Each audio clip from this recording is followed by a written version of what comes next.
Interesting mathematics. आज हम करेंगे एक्सरसाइज 6.7 का क्वेश्चन नंबर 4, जिसकी स्टेटमेंट है insert 4 real geometric means between 3 and 96।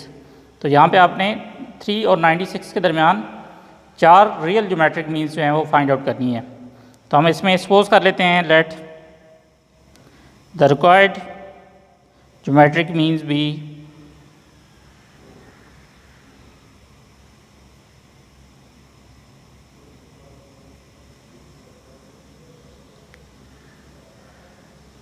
इनको हम G1, G2, G3 कह देते हैं, G4 कह देते हैं। G1, G2, G3 and G4। इसका मतलब है कि जैसे आपको पहले बताया हुआ है कि then 3 G1, G2, G3, G4 and 96 जो है वो एक अरिथमेटिक ज्योमेट्रिक प्रोग्रेशन बनाएंगे आर इन GP।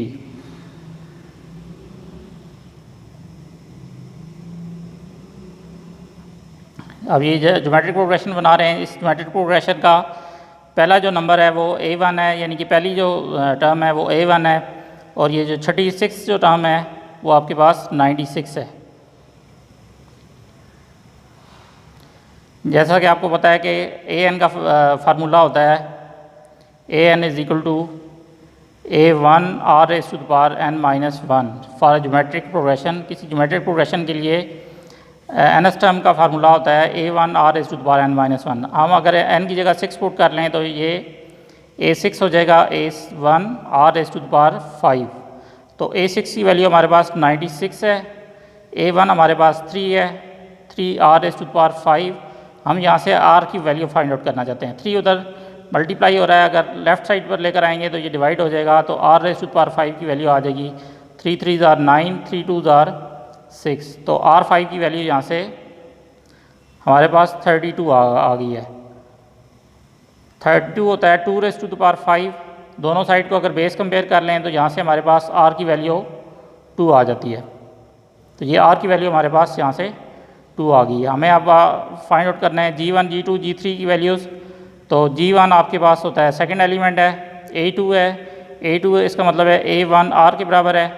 A1 की वैल्यू हमारे पास 3 है, R की वैल्यू 2 आई है, तो 3 2 ज़ार 6।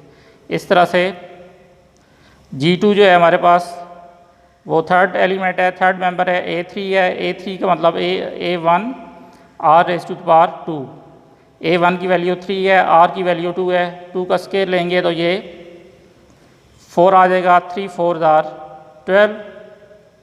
इसी तरह से अब हम 2 फाइंड आउट कर लिए हैं, तो नेक्स्ट जो 2 रहेगी हमारे पास G3 और G4 है। G3 हमारे पास इसका फोर्थ एलिमेंट है, A4 के बराबर है। A4 के बराबर है इसका मतलब है A1 R क्यूब है। A1 की वैल्यू अगेन 3, R की वैल्यू 2, 2 का क्यूब लेंगे तो ये हमारे पास 8 आ जाएगा, तो 3 8 ज़ार 24। इस तरह से G4 हमारे पास इसका फिफ्थ एलिमेंट है, A5 के बराबर है। A5 का मतलब है A1 R raise to the power 4। A1 की वैल्यू हमारे पास 3, R की वैल्यू 2, 2 की पावर 4 लेंगे तो हमारे पास 16 आ जाएगा, 3 16 ज़ार 48। तो हमारे पास इस तरह से हमने सारी ज्योमेट्रिक मीन्स जो हैं फाइंड आउट कर लिए हैं। देयरफॉर हमारे पास आ जाएगा 6, 12, 24 and 48 are required geometric means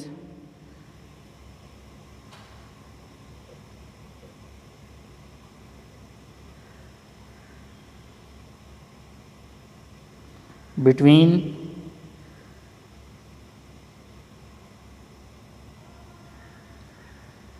3 and 96। तो 3 and 96 के दरमियान इस तरह से ये हमारी required 4 geometric means find out हो गई हैं। इस तरह से एक्सरसाइज 6.7 का हमारे पास क्वेश्चन नंबर 6 है। For what value of n a raise to the power n plus b raise to the power n whole divided by a raise to the power n minus 1 plus b raise to the power n minus 1 is the positive geometric mean between a and b। तो पूछ रहा है कि n जो इसकी power है n की क्या वैल्यू रखें कि ये जो टर्म है हमारे पास ये पॉजिटिव ज्योमेट्रिक मीन बन जाए बिटवीन स्मॉल a और स्मॉल b। तो ज्योमेट्रिक मीन का हमारे पास फार्मूला है plus and minus a b under root. चूँकि उसने सिर्फ पॉजिटिव ज्योमेट्रिक मीन कही है तो इस वजह से हम यहाँ पे सिर्फ पॉजिटिव साइन लेंगे, ए बी अंडर रूट लेंगे। तो ए बी अंडर रूट हमारे पास आ जाएगा, ए बी अंडर रूट को इस टर्म के इक्वल रख लेंगे जो गिवन आपके पास वैल्यू है। ए बी अंडर रूट हमारे पास आ जाएगा A raise to the power n plus B raise to the power n whole divide by A raise to the power n minus 1 plus B raise to the power n minus 1। इसके under root होने का मतलब ये होता है कि उसकी power जो है वो 1/2 है। तो A B raise to the power 1/2 आ जाएगा A raise to the power n plus B raise to the power n over A raise to the power n minus 1 plus B raise to the power n minus 1। अब power जो है इस पर अलग अलग distribute हो जाएगी। ये बन जाएगा A raise to the power 1/2 B raise to the power 1/2 is equal to A raise to the power n plus B raise to the power n whole divide by A raise to the power n minus 1 plus B raise to the power n minus 1। तो यहाँ से अब ये division हो रही है तो इसको अगर लेफ्ट साइड पे मैं शिफ्ट कर दूँ तो ये यहाँ आके मल्टीप्लाई हो जाएगा। ये हो जाएगा A raise to the power 1/2 B raise to the power 1/2 into A raise to the power n minus 1 plus B raise to the power n minus 1 is equal to A raise to the power n plus B raise to the power n। तो इस तरह से अब further इनको multiply कर लेंगे। अब multiply करेंगे तो ये हमारे पास आ जाएगा A raise to the power 1/2 A raise to the power n minus 1 B raise to the power 1/2 plus A raise to the power 1/2 B raise to the power 1/2 into B raise to the power n minus 1 is equal to A raise to the power n plus B raise to the power n। तो यहाँ से अब जिनकी base same है तो उसमें उनमें powers add हो जाएंगी। जैसे ये भी a है और ये भी a है तो मल्टीप्लिकेशन चूँकि हो रही है तो इनकी पावर्स ऐड हो जाएंगी। ये हमारे पास बन जाएगा A raise to the power n minus 1 plus 1/2। साथ में B raise to the power 1/2 उसी तरह से आएगा प्लस इसमें भी, अब इसमें b सेम है दोनों तो a raise to the power 1/2 इसी तरह से आ जाएगा और इन दोनों की पावर्स जो हैं वो ऐड हो जाएंगी। ये बन जाएगा n माइनस 1 प्लस 1/2 और राइट साइड जो है वो उसी तरह से आ जाएगी A raise to the power n plus B raise to the power n। तो ये जब हम सॉल्व करेंगे तो n A raise to the power, इन दोनों का अगर हम एलसीएम ले लें या चलें इसको अदरवाइज भी सॉल्व कर लें तो 1/2 माइनस 1 ये हो जाएगा b raise to the power 1/2 plus A raise to the power 1/2। इस तरह से इधर भी n प्लस 1/2 माइनस 1 इस तरह से लिख लें A raise to the power n plus B raise to the power n। अब इनकी पावर में इनका एलसीएम लेना पड़ेगा। n इसी तरह से ले लें 1/2 और 1 का जब एलसीएम लेंगे तो 2 एलसीएम आ जाएगा 1 माइनस, ये हमारे पास हो जाएगा 1 माइनस 2 आ जाएगा। B raise to the power 1/2 इसी तरह से आ जाएगा plus A raise to the power 1/2।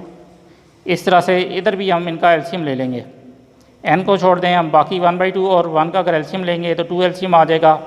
इधर 1 माइनस 2 बन जाएगी इसकी power is equal to A raise to the power n plus B raise to the power n। तो ये हमारे पास आ जाएगा A raise to the power n 1 minus 2 जो है हमारे पास माइनस 1/2 बनता है B raise to power 1/2 plus A raise to the power 1/2। इस तरह से b जो है b की पावर भी बन जाएगी 1 माइनस 2 ओवर 2 जो है 1 माइनस 2 हमारे पास माइनस 1 आ जाएगा तो माइनस 1 ओवर 2 ये आ जाएगा is equal to A raise to the power n plus B raise to the power n।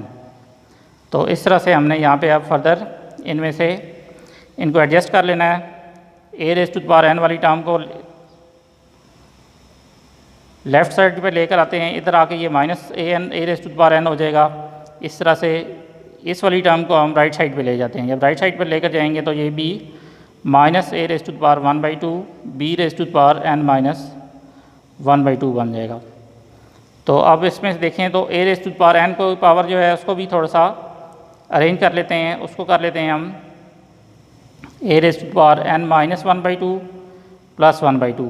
इसकी पावर में मैंने 1/2 माइनस भी कर लिया और ऐड भी कर दिया।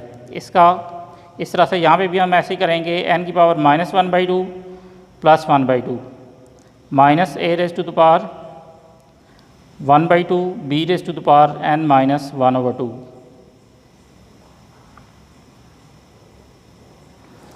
तो यहाँ से जब हम इसका फ़ायदा क्या होगा कि ये जो हमने इसमें फर्दर प्लस और माइनस किया है n minus 1/2 b raise to the power 1/2 minus a raise to the power n minus 1/2। ये चूँकि पावर्स ऐड हो रही हैं दोनों को, इनको ब्रेक करके इस तरह से लिख लेते हैं a raise to the power n minus 1/2 and a raise to the power 1/2। इस तरह से b की पावर में भी इस तरह से कर लेंगे कि b की पावर भी लिख लेंगे n minus 1/2 into b raise to the power 1/2 minus a raise to the power 1/2 b raise to the power n minus 1/2।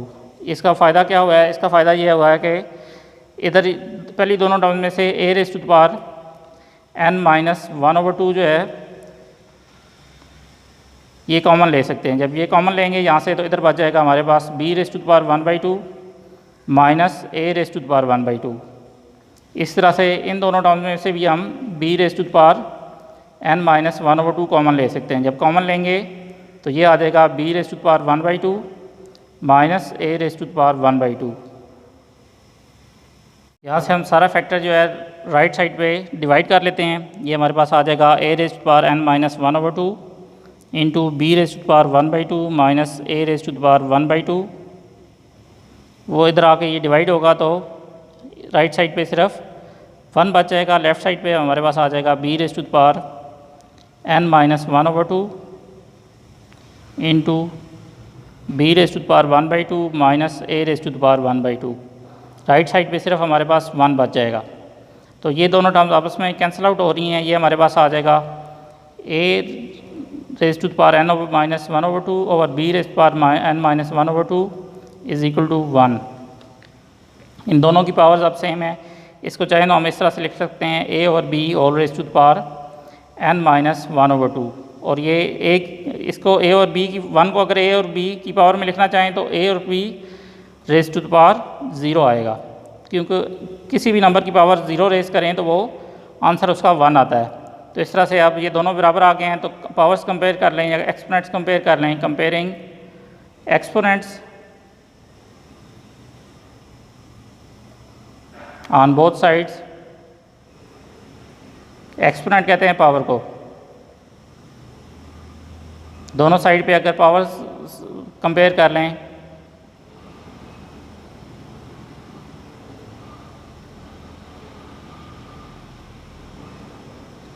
तो यहाँ पे a और b की होल पावर n माइनस 1/2 आ रही है, राइट साइड पे 0 आ रहा है। तो इसको अगर 1/2 को मैं राइट साइड पर ले जाऊँ तो ये राइट साइड पे जाके ऐड हो जाएगा। तो इस तरह से n की वैल्यू आ जाएगी +1/2।